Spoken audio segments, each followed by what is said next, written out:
All right, welcome again back to the Whoa Factor. This is from the Whoa Network. I'm Izzy Nalley, the co-founder, and my other co-founder is Holly Hartman.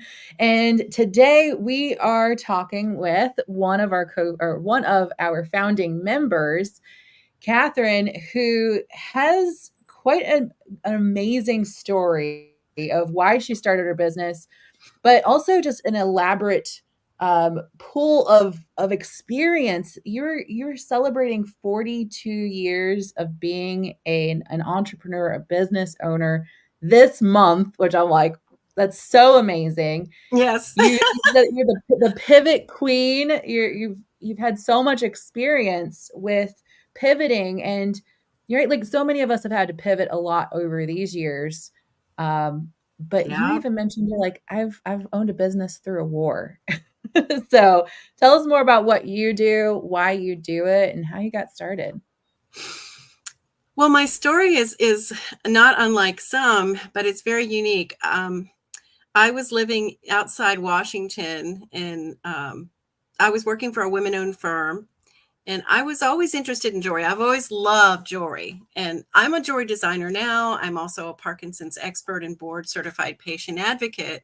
So I help people through very difficult journeys.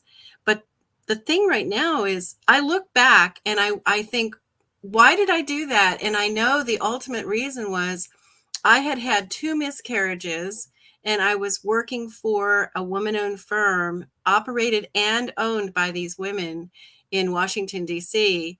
And I went on vacation to Disney World and I had a miscarriage. And when I came back to work, I was in the hospital in Florida, and they said, everything's fine, no problem. So I went about my business and then came home.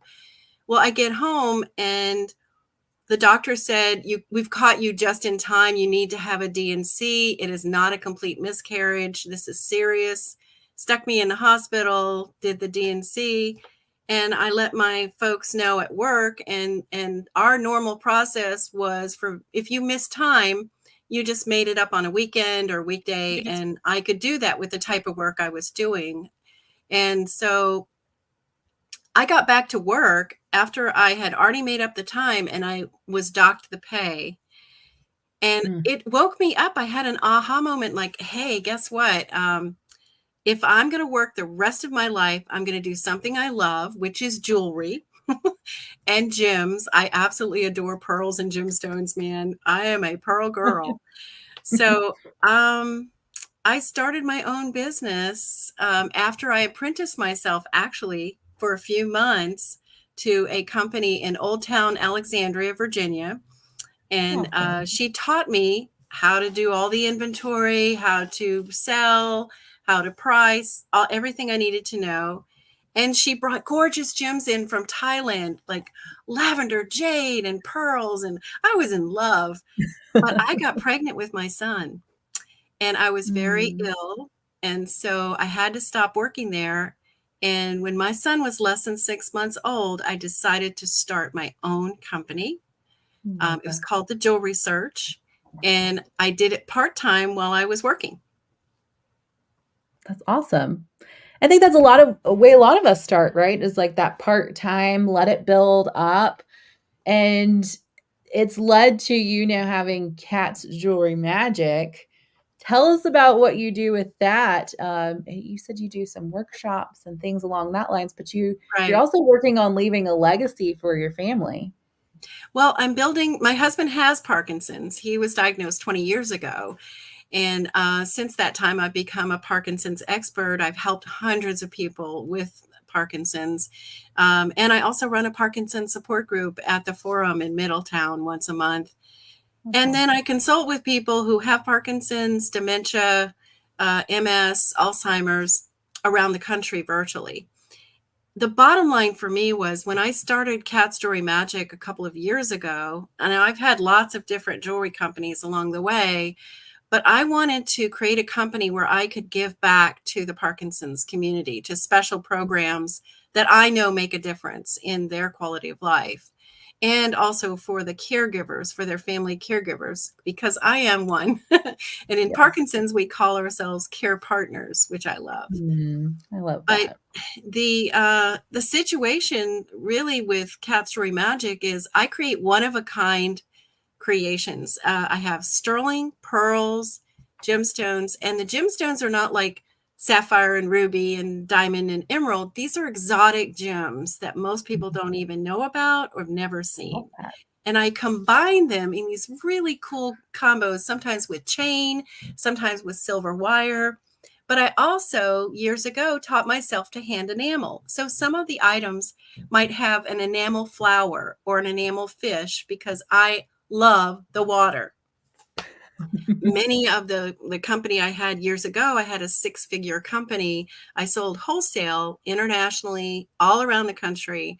And I mostly sold to aquariums and zoos and other types of seaside gift shops. I That's really loved it. cool. And so the enamel pieces that I have left over from the stores that I had, like I had a shop in the French Quarter. Guys, we Very lived there for cool. 6 years. My husband's Cajun French. That's why Autin is pronounced Otan, like Otan my hide.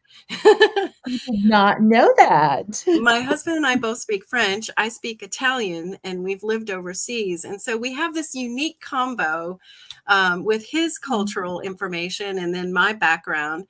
And I love creating jewelry, but I love teaching people how to create jewelry also. So last year at Pink Tag at Oxmoor Mall, I did my first Up Design Your Jewelry class. A couple of people that were there know all about it. It's thinking about if you are looking at a piece of jewelry that you want to buy and you're thinking, I like part of it, but maybe if I could do something different to it. Well, what I do, Mm, like these earrings I have on, I bought these pendants, but I made them into earrings mm. because for me, the pendants were nice, but they weren't big enough. So earrings, I love them.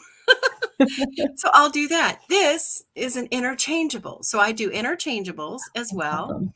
This pendant I bought on another necklace, and I created this pearl necklace to go with it. And it's all Fantastic. interchangeable. You can put a different necklace on it, or you can put a different pendant on it. So this is how I think. It's my creative, innovative thinking. And so I just love I love business, one, and I love being a woman entrepreneur and being connected with WOA and many of the other women's groups in the area. I'm a past NABO president from the Louisville chapter in 2002, years ago. That tells my age. And honestly, I just love being a part of women's groups, and I love sharing my jewelry designs. So I am seriously looking, if anybody wants to do an Up Design Your Jewelry class, I can teach you how to do that. And also I have a really cool design called Cool Loops, which Oh, are they're leather little loops that you put on your purse, and there's a little charm attached to it, but it's detachable. You can remove it and put hmm, it on a necklace or a bracelet or an anklet. It's so cool. So this is what fantastic. I love. Cool. I love purse bling, so I'm always about the purse bling.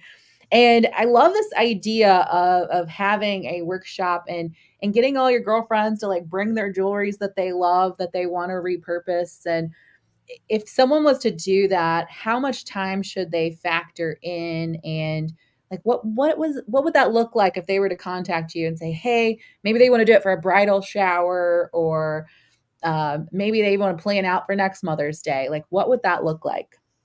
Well, basically, you need probably about 2 hours because I want to have enough time. What I tell people is bring your jewelry box. Maybe your Okay. grandmother gave you jewelry and you've got Oh, some pieces you're not sure what to do with. Maybe there's a pearl pendant here and maybe a pearl earring here. And, I might be able to find a way if certain connections are on there. We can put these together. And the way that I do this, there's no soldering. I just okay. have a couple of very simple tools and I teach you and I'll show you some of the things that I've Hmm, done. So it's a lot of fun and it's great. If you have teenage girls, they would love it. But all ages, I mean, seriously, look in your jewelry box. And then that would be a perfect class. And I will also bring my jewelry and show you some of the things I've made. And if you want to buy something, fine, but no obligation. It's just, I love sharing my jewelry designs with folks. It makes me so happy. It makes me sing. I love that, and that just made me think of, like, all the, like, random earrings that are only have one, like, to maybe I should start a jar and put those things in there for the next Exactly. workshop. And you can also take some pieces and connect them. So if you have 111, you can make a drop necklace. Like that.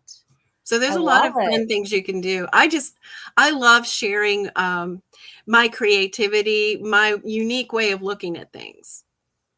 Yeah, and I love having, like, that one of a kind jewelry that is such a conversation starter. That's typically one of the things I do when I go to networking events. I'll, like, have either a cool shirt, cool shoes, or cool jewelry so that people will be like, "Oh my gosh, where'd you get that from?" And how great would it be if you're like, "Yeah, I went to this workshop and we like made these by hand," and talk about the people that you met and just have something that naturally starts a conversation, I think is amazing. Now, you're also going to be in a show coming up in June as well. Tell us more Yes. about that.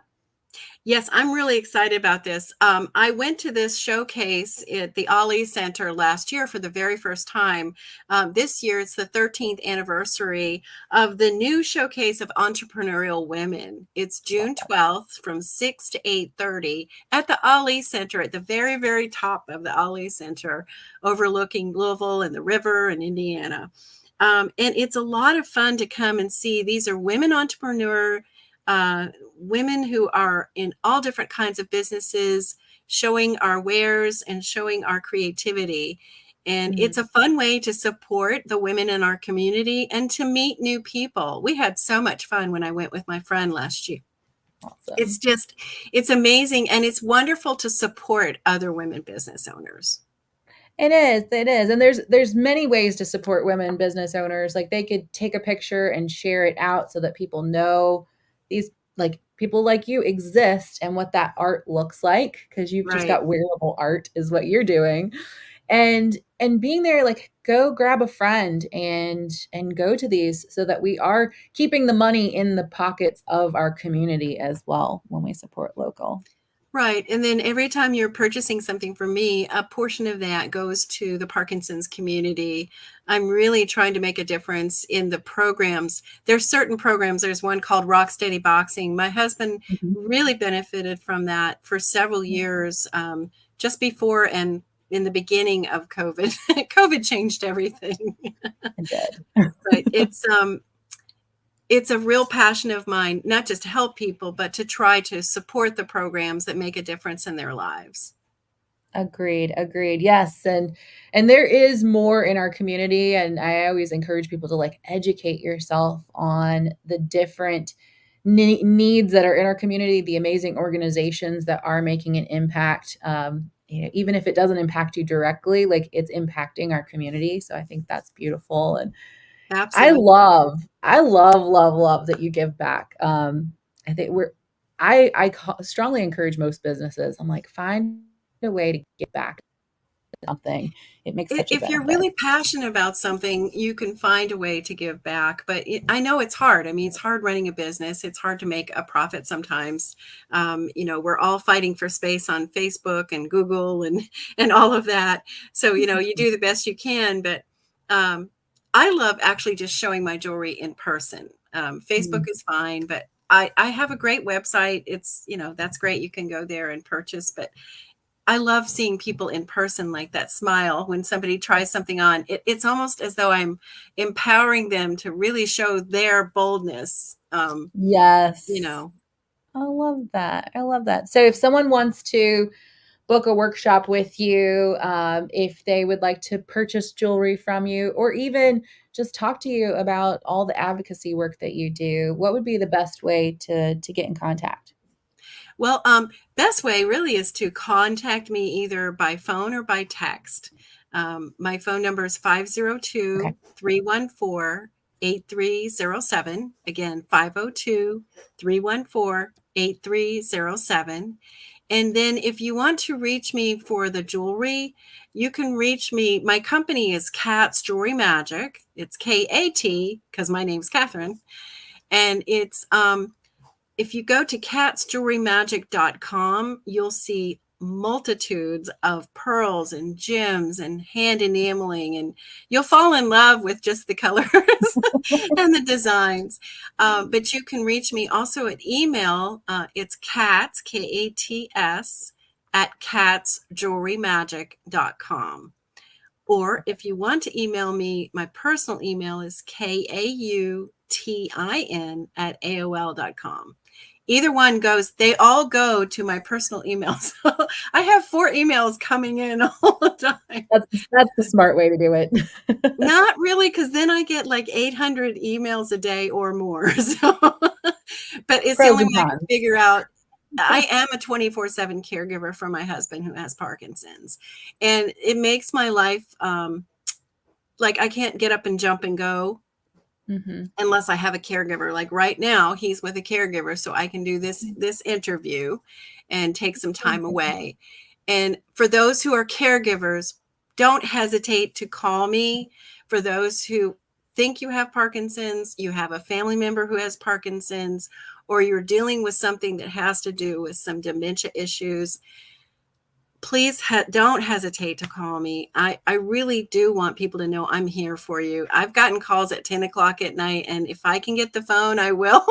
Otherwise, please leave a message. I just want to help people. It's a passion of mine.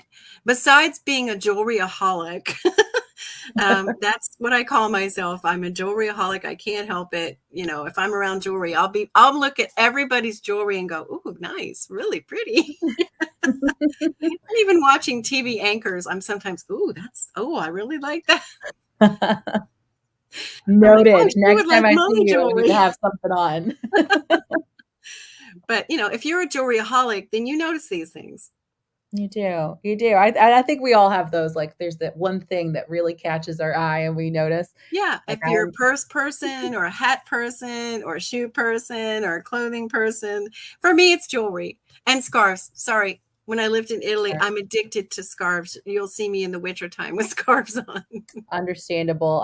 I've been in Italy for some short stints, and yes, scarves are the thing. My closet is full of gorgeous scarves from Italy. Oh, I love that. Like, you're just like the accessory queen. Well, if you talk about scarves and jewelry, I'm there. Awesome, awesome. Well, thank you, Katherine, so much for joining us today and sharing your passions and your upcoming event and how we can also host like this beautiful workshop where we can repurpose our jewelry. Um, Sharing that you are a support, I think, is so fantastic too, because there are people, they don't know what that first step is, and talking to someone who's been in those shoes is always a really fantastic step, so that you can find what is the next step in that journey too.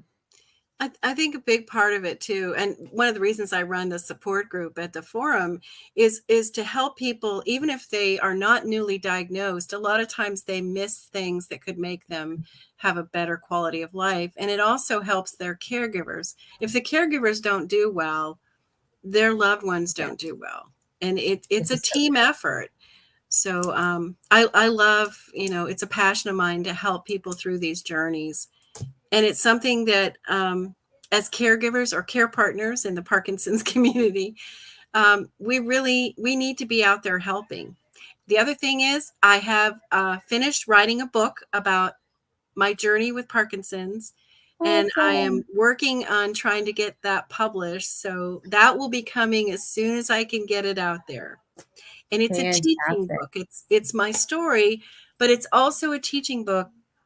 Every chapter will have an aha or did you know moment in it at the end. No, I think that's beautiful.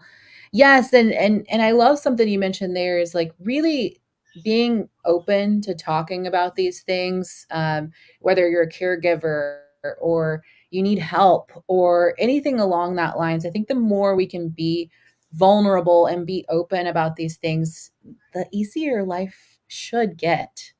Yep. especially when you're in a safe community. Well, just to let you guys know, I'm an open book and I'm Me too. open to help anybody I can, including women entrepreneurs out there. I've been there, done that, probably made almost every mistake in business you can make. So I try to help people avoid the pitfalls in business. Perfect. Perfect. Right? Because talking business with other business owners, especially one who has been in business for a long time, that is so like priceless. I cannot explain how beneficial it is just to run ideas, to get feedback, to talk about what you're working on. I think it's huge. Well, we think about COVID and how it changed business life and life in general. Um, I've run businesses in the middle of wars. It affected my business tremendously when we had the Iraq War years ago, Mm-hmm. and other wars in between. And you True. have to learn how to rethink your business. Even sometimes, in my case, I had to find certain manufacturers that were not in a certain country. Mm, And that's hard. And that's where the pivoting comes in. If you can learn how to pivot, it's not easy. It's a mindset, but it's yes, also a process. it is. Oh, suppliers and supply chain. Oh, that is huge. And I think a lot of business owners who they're doing things more locally, you might not think about those things, and then suddenly it's like, bam, pivot. Yeah, I mean, oh, seriously, and it's one of those things when you don't expect something to happen. Even when I was selling to Miami Metro Zoo and all of the zoos in that area, there was a huge hurricane, and overnight I lost like 30% of my business because their gift stores were destroyed. The animals were running wild. Mm, It was a whole different world. yeah, well, and putting those like those contingencies and going if something were to happen, we might not think about those things up front. Going, what if something happens to my inventory? Yeah, or what do you do if it happens? You can't really be ready for that kind of stuff. But No, what you have to do is rethink, back off, assess, and then move forward. I love that. I love that. And I know we could probably talk I know we forever. could. Sorry. um and I think like we have so much value just right here. And I hope people see that value. Put Kat's information or Kat's jewelry magic information into your phone so that you have it, because you might think you don't need it right now. But when that thing comes up and you go, oh, yeah, I want to tell you about this person I heard about, you've got Catherine's information in your phone ready to share with someone else. So thank you, Catherine, so much for joining Thank us you. Thank you, today. Izzy, and thank Holly as well. You guys are doing a tremendous job for women in Louisville. Thank you. Thank you. We try. We've got big hearts and trying to I share it I as much as know we your can. passion is gigantic, so I love that. Thank you. Thank you. Thank All right, you. everyone. Well, It was a thank you for pleasure. tuning in. Make sure that you share this out with your friends or anyone that it might be relevant to. We look forward to seeing you on the next episode of The Woe Factor. Bye.